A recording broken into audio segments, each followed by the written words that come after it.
Probably had a great conversation this morning about free DP being pushed in some places for soybeans at processors.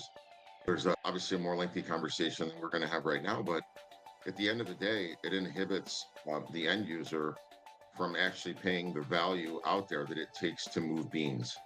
And they're basically putting the grower in a place of risk and satiating their needs. And a processor is not going to run out fixed costs associated with a non-scheduled shutdown. At an ethanol plant, at least, it's $250,000 a day, and that's 7 years ago.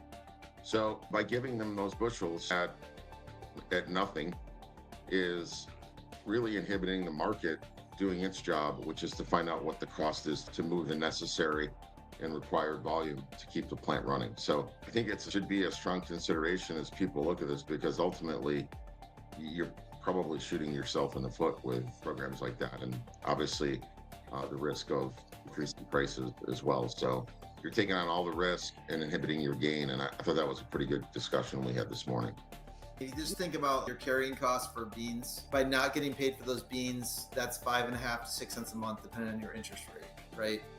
So the question is, what would that location have to go pay for those beans to get them moved if they weren't offering free DP?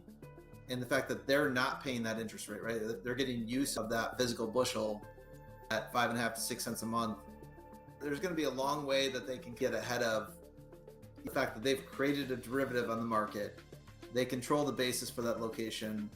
They're getting full use of those bushels and that capital, while most growers are holding the operating note on that. So free DP is not free. I'm sure everyone's heard that statement. And the reason is that what would that location have to otherwise pay up for those beans to get access to them?